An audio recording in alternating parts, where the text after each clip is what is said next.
Assalamu alaikum. Welcome to Shah Group Educational Channel. This is your mathematics instructor, Muhammad Faizan. Class 9, Subject Mathematics. Chapter name is Quadratic Equation. बच्चों आपकी book का ये 8 chapter है। अच्छा, इसमें बहुत सारी चीजें ऐसी हैं जो आपने पिछले चैप्टर में पढ़ी हैं, उनको आगे कंटिन्यू करना है। लाइक फैक्टराइजेशन का चैप्टर आपने पढ़ा है, लाइक चैप्टर 6 आपने पढ़ा है, तो पहले वो लेक्चर जरूर देखे हो आपने, उन चैप्टर्स को आपने जरूर कवर किया हो। उसके बाद ये चैप्टर आपको अच्छे से समझ में आ पाएगा। What we will learn in this lecture, quadratic equation। और क्वाड्रेटिक इक्वेशन को सॉल्व करने के तीन तरीके होते हैं। वो कौन से होते हैं अभी मैं आपको बताता हूँ। फिलहाल आज जिस लेक्चर में हम कवर करेंगे, that is middle term break. तो उसकी एग्जांपल करेंगे और एमसीक्यूज करेंगे। So let's start. Quadratic equation. A quadratic equation is any equation that can be rearranged in standard form as ax square plus bx plus c। एक ऐसी equation जिसमें variable का square मौजूद हो, देन वेरिएबल मौजूद हो, then constant मौजूद हो, उसे क्वाड्रेटिक इक्वेशन कहा जाता है। Where x represent an unknown, कोई भी एक वेरिएबल होगा, और ए बी सी का क्या मतलब है, कोई भी कॉन्स्टेंट्स होंगे। यानी 2 हो सकता है, 3 हो सकता है, 9 हो सकता है, कोई भी नंबर्स होंगे। Base to solve quadratic equation को सॉल्व करने के बेटा तीन मेथड होते हैं। फैक्टराइजेशन, यानी जिसको हम मिडिल टर्म ब्रेक कहते हैं आसान लफ्जों में, कंप्लीटिंग स्क्वायर, और क्वाड्रेटिक फॉर्मूला। तो आज हम जो कर रहे हैं दैट इज फैक्टराइजेशन यानी मिडिल टर्म ब्रेक। अच्छा, मिडिल टर्म ब्रेक आपने चैप्टर 5 में बहुत पढ़ी है, डिटेल में पढ़ी है, बहुत सारे सवाल किए हैं, तो मैंने कहा ना उसी से कंटिन्यू करना है। मैं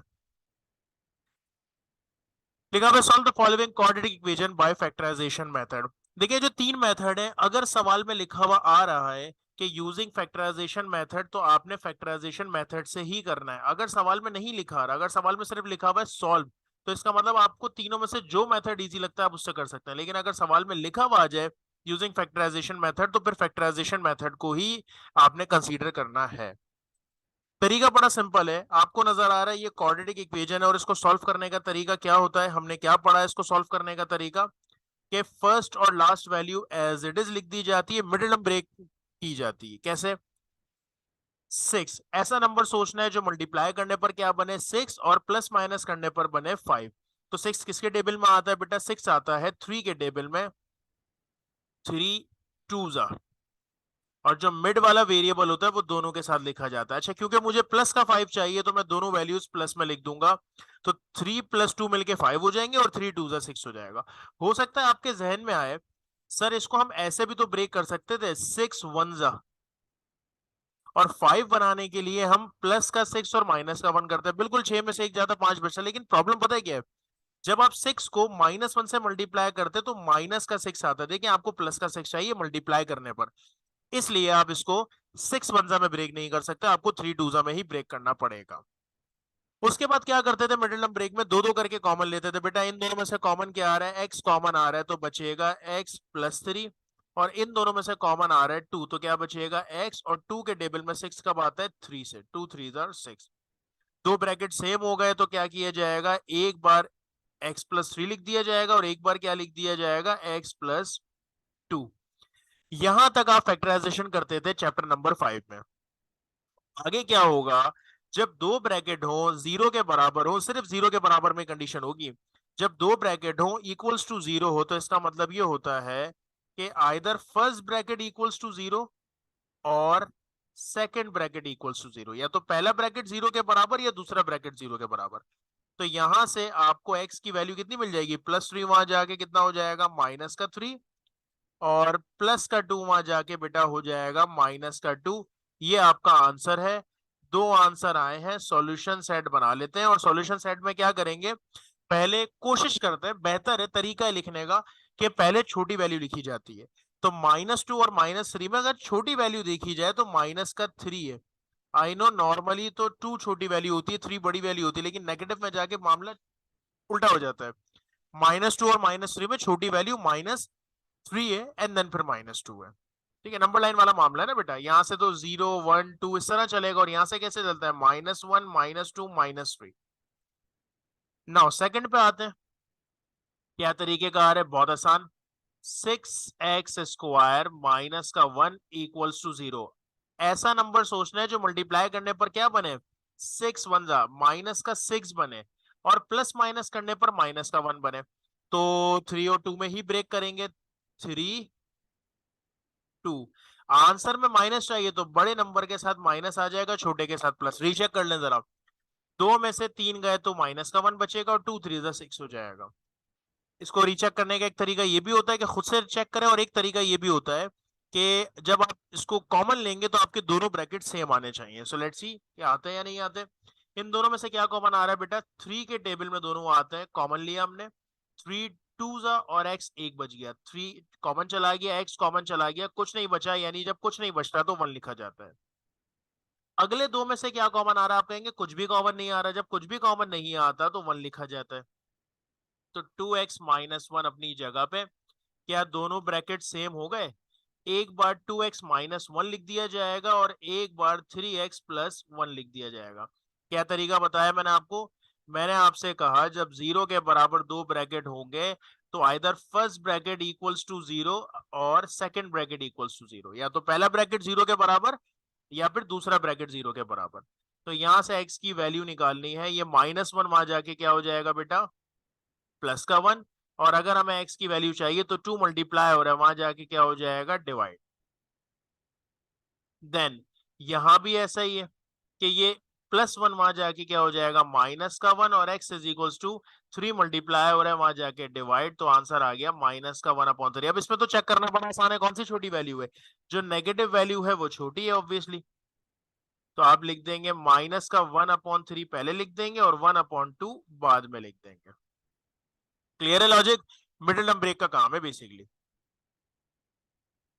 थर्ड देखें तो उससे भी ज्यादा आसान, मिडिल टर्म ब्रेक की भी जरूरत नहीं है। दोनों में से कुछ कॉमन आ रहा है, x कॉमन आ रहा है, तो यहां से x गया तो एक x बच गया और यहां से x गया तो 2 बच गया। दो वैल्यूज हैं, मल्टीप्लाई हो रही हैं, 0 के बराबर है। क्या तरीका बताया बेटा? या तो पहला ब्रैकेट 0 के बराबर या फिर दूसरा ब्रैकेट 0 के बराबर। तो x की एक वैल्यू तो 0 मिल गई और ये -2 वहां जाके क्या हो जाएगा? प्लस का 2, तो दूसरी वैल्यू भी 0, दूसरी वैल्यू भी आपको मिल गई। सॉल्यूशन सेट में आप पहले क्या लिखेंगे बेटा? छोटी वैल्यू, यानी कि 0 पहले लिख दिया, 2 आपने बाद में लिख दिया, that is your answer. Fourth पे आते हैं। 12x स्क्वायर माइनस का 41x प्लस का 24 इक्वल्स टू 0। क्या तीनों में से कुछ कॉमन आ रहा है? अगर हम कॉमन लेने की बात करें तो 12 और 24 3 के टेबल में आता है। क्या 41 3 के टेबल में आता है? नहीं। तो इसका मतलब कंप्लीटली मल्टीप्लाई ही करना पड़ेगा। पहले 12 को किससे मल्टीप्लाई करेंगे? 24 से। देखिए कैलकुलेटर सामने रखिएगा ताकि आप लोग साथ साथ कर सकें। 12 को 24 से मल्टीप्लाई करेंगे तो 288 आ जाएगा। अब ऐसा नंबर सोचना है जो मल्टीप्लाई करने पर 288 बने और प्लस माइनस करने पर माइनस का 41 बने। तो तरीका बड़ा सिंपल है, 288 को डिवाइड करके देखते रहे। पहले 2 से डिवाइड करें तो 144 आ रहा है, बहुत बड़ा नंबर है। आगे बढ़ते हैं, 3 से डिवाइड करेंगे तो 96 आ रहा है। क्या 96 और 3 मिलके 41 बनेगा? बिल्कुल भी नहीं। 4 से डिवाइड करेंगे तो 72 आ रहा है। 5 से डिवाइड हो नहीं सकता। 6 से डिवाइड करने पर 48 आ रहा है। क्या 48 और 6 मिलके 41 बन सकते हैं?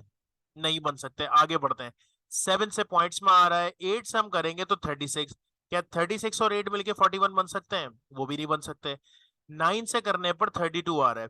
क्या 32 और 9 मिलके 41 बन सकते हैं? बिल्कुल बन सकते हैं। तो इसका मतलब फर्स्ट वैल्यू आपकी अपनी जगह पे, मिड में आपने किस में ब्रेक कर दिया? अच्छा मुझे माइनस का 41 चाहिए, तो दोनों के साथ क्या लगा देंगे? माइनस, तभी तो बनेगा। तो हमने यहां पर लिखा माइनस का 32x माइनस का 9x और लास्ट वैल्यू, यानी कि फर्स्ट और लास्ट वैल्यू अपनी जगह पे रहती है और मिड की दो वैल्यूज आपने ब्रेक कर दी। अब इन दोनों में से कॉमन लें। 12 और 32 किसके टेबल में आ सकता है? क्या 32 6 के टेबल में आ सकता है? चेक कर लेते हैं। 32 को 6 से डिवाइड करके नहीं, 3 के टेबल में भी नहीं आ सकता, 2 के टेबल में ही दोनों आ सकते हैं। लेट्स, तो कॉमन लेना स्टार्ट करते हैं। अच्छा 12 और 32 4 के टेबल में भी कॉमन आ सकता है, तो 4 कॉमन लिया हमने। x कॉमन लिया बेटा, 4 के टेबल में 12 कब आएगा? 4 3 जा, और 4 के टेबल में 32 कब आएगा? 8 जा। फिर यहां से हमने 9 और 24 किसके टेबल में आते हैं, 3 के टेबल में आते हैं, तो 3 कॉमन लिया, कब आएगा 3 3 जा, और क्योंकि बाहर माइनस आ चुका है तो अंदर वाले की साइन चेंज होती है, प्लस की जगह माइनस आ जाएगा। 3 के टेबल में 24 कब आता है, 8 से आता है, इज इक्वल्स टू 0। बेटा एक बार आप लिखेंगे 3x माइनस 8 यानी कि सेम ब्रैकेट, और एक बार आप लिखेंगे बची हुई वैल्यूज। ठीक है, फिर क्या करेंगे, या तो पहला ब्रैकेट इस 0 के बराबर, या फिर दूसरा ब्रैकेट 0 के बराबर। तो वैल्यूज कैसे मिलेंगी, वैल्यूज ऐसे मिलेंगी कि -8 वहां जाके क्या हो जाएगा, प्लस का 8, 8 के साथ यहाँ पर 3 मल्टीप्लाई हो रहा था, वहां जाके 8 के साथ क्या हो जाएगा, डिवाइड। तो ये आपको x की एक वैल्यू मिल गई। दूसरी के लिए क्या कर लेते हैं, 4x -3 वहां जाके क्या हो जाएगा, प्लस का 3, और 3 के साथ 4 यहाँ मल्टीप्लाई हो रहा है, वहां जाके क्या हो जाएगा, डिवाइड। तो आपको x का दूसरा आंसर भी मिल गया। हम लिखेंगे सॉल्यूशन सेट इक्वल्स टू, पहले कौन सी वैल्यू लिखी जाएगी, 3/4 और 8/3। तो छोटी वैल्यू है 3/4। वैसे अगर आप इसको आगे पीछे भी कर दे कोई इतना बड़ा मसला नहीं है, लेकिन एक लिखने का तरीका है। कोई फॉर्मूला बनता हुआ नजर आ रहा है इसमें, है ना, a minus b whole square, एक फॉर्मूला आपको ये बनता हुआ नजर आ रहा होगा। एक और फॉर्मूला भी बनता हुआ नजर आ रहा है, जरा गौर से देखें। 9 जो है वो 3 का स्क्वायर होता है। मैंने क्यों देखा है स्क्वायर, क्योंकि पहले ब्रैकेट पे स्क्वायर था। अब इससे फर्क क्या पड़ेगा, इससे फर्क ये पड़ेगा, ए स्क्वायर माइनस बी स्क्वायर किसके बराबर होता है बेटा, ए प्लस बी और ए माइनस बी, ऐसा ही होता है ना, कि ए प्लस बी ए माइनस बी। एक्स, 3 में से 5 गए तो बेटा बचेंगे -2, -5 और -3 हो जाएगा -8। दो ब्रैकेट हैं 0 के बराबर हैं, वही वाली बात, या तो पहला ब्रैकेट 0 के बराबर या दूसरा ब्रैकेट 0 के बराबर। तो x की एक वैल्यू आपको मिल जाएगी 2, और x की दूसरी वैल्यू क्या मिल जाएगी, -8, वहां जाके हो जाएगा प्लस का 8। सॉल्यूशन सेट में हम पहले लिख देंगे बच्चों 2, फिर लिख देंगे 8। सेम काम इस क्वेश्चन के लिए भी करते हैं। आपको नजर आ रहा है कि पहले ब्रैकेट पे स्क्वायर बना हुआ है। 16 किसका स्क्वायर होता है, 4 का। तो फॉर्मूला बन गया ए स्क्वायर माइनस बी स्क्वायर, जो कि किसके बराबर होता है, ए प्लस बी और ए माइनस बी। सो ये बन जाएगा 3x, 4 + 4 कितना हो जाएगा, 8। यहां क्या हो जाएगा, 3x, 4 और 4 कैंसल, इज इक्वल्स टू 0। वही वाली बात, या तो पहला ब्रैकेट 0 के बराबर या फिर दूसरा ब्रैकेट 0 के बराबर, अगर x की वैल्यू मालूम करनी है। तो +8 वहां जाके माइनस का हो जाएगा, -8 3 मल्टीप्लाई हो रहा है, वहां जाके डिवाइड। यहां पर क्या है, x is equals to 0 divide by 3 multiply हो रहा है, वहां जाके डिवाइड। और जाहिर सी बात है, जब 0 डिवाइड बाय 3 करेंगे तो आंसर 0 ही आएगा। सॉल्यूशन सेट में पहले नेगेटिव वैल्यू लिख देंगे, विच इज माइनस का 8/3, और फिर 0 लिख देंगे। That is your answer. The equation, एक इक्वेजन दी हुई है, has 2 as one of its roots. What is the value of v और what is the other root of the equation? अच्छा, एक रूट कह रहे हैं, पहले से बता दिया 2 है। एक रूट का मतलब है जो आपके पास हमेशा कितने आंसर आ रहे हैं, 2 आंसर आ रहे हैं ना, तो इसका मतलब 2 रूट्स हैं इसके। इसका मतलब ये हुआ कि दो जो आंसर आते हैं उसमें से एक आंसर इन्होंने आपको पहले से दिया हुआ है 2, यानी एक्स के आंसर्स आते हैं ना 2, तो एक आंसर आपको पहले से दिया हुआ है। अब दूसरा मालूम करना है और बी की वैल्यू निकालनी है, तो बड़ा सिंपल है। देखें इसी इक्वेशन में, ये जो इक्वेशन आपको दी हुई है 3x² bx -8 इक्वल्स टू 0, तो क्योंकि उसने आपको पहले से बताया हुआ है कि एक आंसर तो 2 है एक्स का, यानी कि एक्स की एक वैल्यू 2 है, तो हम एक्स की जगह 2 पुट कर देते हैं।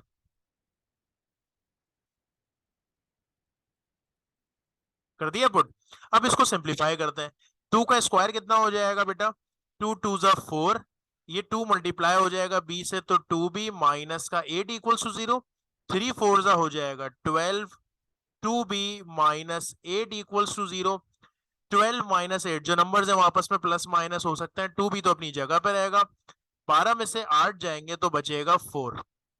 नाउ b की वैल्यू यहां से आराम से मिल सकती है, तो 2b इज इक्वल टू +4 है, वहां जाके क्या हो जाएगा बेटा -4, और अगर मुझे b की वैल्यू निकालनी है तो 2 यहाँ मल्टीप्लाई हो रहा है, वहां जाके क्या हो जाएगा डिवाइड, 4 को 2 से डिवाइड करेंगे, आंसर आ जाएगा -2।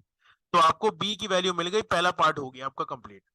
अब दूसरे पार्ट के लिए क्या करेंगे, यूं समझ लें ये आपका पहला पार्ट हो गया, और दूसरे पार्ट के लिए क्या करेंगे, अब जो b की वैल्यू मिल चुकी है इसको हम अपनी मेन इक्वेशन में पुट कर देते हैं।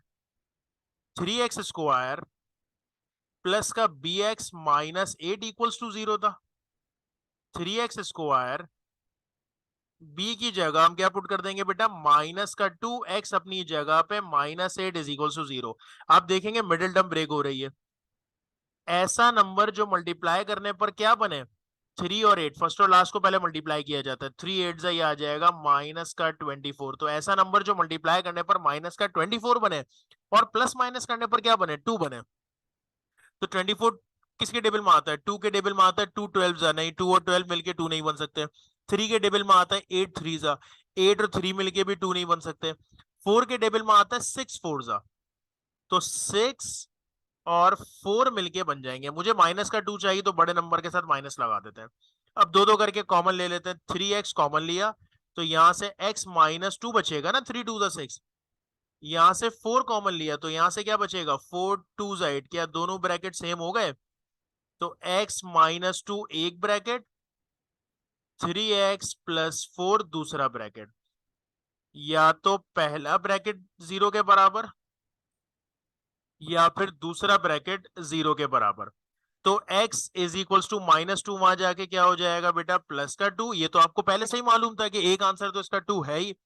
दूसरा हमें मालूम करना है, कैसे मालूम होगा, ये +4 वहां जाके हो जाएगा -4। और अगर मुझे x की वैल्यू मालूम करनी है तो 3 मल्टीप्लाई हो रहा है, वहां जाके क्या हो जाएगा डिवाइड। ये आ गया आपका आंसर। तो ये सेकंड का आंसर मिल गया, ये फर्स्ट का आंसर मिल गया, सिंपल। एमसीक्यूज देखते हैं। Degree of quadratic equation, degree याद है क्या थी, चैप्टर 4 में पढ़ी थी हमने। डिग्री कहते हैं, चैप्टर 3 में पढ़ा था हमने, degree of polynomial, highest power को कहा जाता है। तो क्वाड्रेटिक इक्वेशन क्या थी, अभी मैंने आपको लिख के बताया था यहाँ पर कि ax² + bx + c। तो हाईएस्ट पावर कितनी है, 2 है, तो डिग्री ऑफ क्वाड्रेटिक कितनी होती है बेटा, 2 होती है। Standard form of quadratic equation लिखी हुई थी अभी हमारे पास, ax² + bx + c is equals to 0। और a 0 नहीं हो सकता, क्यों, क्योंकि अगर a 0 हो गया तो x² खत्म, 0 हो गया तो x² खत्म हो जाएगा, तो फिर तो ये लीनियर बचेगी, क्वाड्रेटिक तो बचेगी नहीं। सॉल्यूशन सेट ऑफ दिस, तो इसको सॉल्व करना है, चले करते हैं, ऑप्शंस बाद में देखेंगे। मल्टीप्लाई करने पर 24 बनना चाहिए ना, x² 24 कब आएगा, 12 2 नहीं 6 4 6 4 दो दो करके कॉमन ले लेंगे, ये आ जाएगा x + 6। 4 कॉमन लेंगे तो x + 6। बेटा या तो पहला ब्रैकेट 0 के बराबर या फिर दूसरा ब्रैकेट 0 के बराबर, तो -6 और -4 आंसर आएगा, -6 और -4। टू लीनियर फैक्टर्स, अच्छा इसकी फैक्टराइजेशन करनी है, बेसिकली कह रहे हैं फैक्टर्स क्या बनेंगे इसके। तो सिंपल है, x², 56 को ब्रेक करना है, 56 को ऐसे ब्रेक करना है कि आंसर आपके पास 15 है। तो 56 को मैं 2 से डिवाइड करता हूं, नहीं आ रहा, 3 से डिवाइड करने पर पॉइंट्स पे आ रहा है, 4 से डिवाइड करने पर 14 आ रहा है, 5 से होगा नहीं, 6 7 7 8 तो ये हो जाएगा -7 -8 और प्लस का 56। बेटा x आ गया कॉमन तो x -7 बचा, 8 कॉमन आ गया, बाहर माइनस है तो अंदर वाले की साइन चेंज, तो एक ब्रैकेट बना x -7, एक ब्रैकेट बना x -8, x -7 और x -8। द सॉल्यूशन सेट, इसको भी सॉल्व करना है, बड़ा आसान, -16 को वहां भेज दें, -16 वहां जाके प्लस का हो जाएगा, 4 मल्टीप्लाई हो रहा है, वहां जाके क्या हो जाएगा 16 से डिवाइड, तो आंसर बचेगा 4। स्क्वायर खत्म करने के लिए दोनों तरफ रूट लेंगे ना, तो 4 का रूट कितना आ जाएगा 2, और सिर्फ 2 नहीं आता, रूट से जब वैल्यू बाहर आती है तो प्लस माइनस में लिखी जाती है। अब quadratic equation becomes linear if, अगर a की वैल्यू 0 देंगे, मैंने आपको यहीं पर ये बात बताई थी कि अगर ए की वैल्यू 0 रख देंगे तो एक्स स्क्वायर खत्म हो जाएगा। जब स्क्वायर खत्म हो जाएगा तो क्वाड्रेटिक नहीं रहेगा, लीनियर रहेगा। लीनियर इक्वेशन किसे कहते हैं? ऐसी इक्वेशन को कहा जाता है जिसमें सिर्फ एक वेरिएबल हो, कोई पावर ना हो। तो अगर ए की वैल्यू 0 हो जाएगी तो क्वाड्रेटिक इक्वेशन आपका लीनियर हो जाएगी। Standard form of quadratic equation in on variable y, y के हिसाब से इक्वेशन क्या बनेगी? जो स्टैंडर्ड फॉर्म था बस उसमें वाई आ जाएगा, A X square plus B X था ना, तो A Y square plus B Y हो जाएगा। सो होपफुली बात समझ में आ गई होगी। इंशाल्लाह नेक्स्ट क्लास में इसको कंटिन्यू करेंगे। That's enough for today. Allah Hafiz.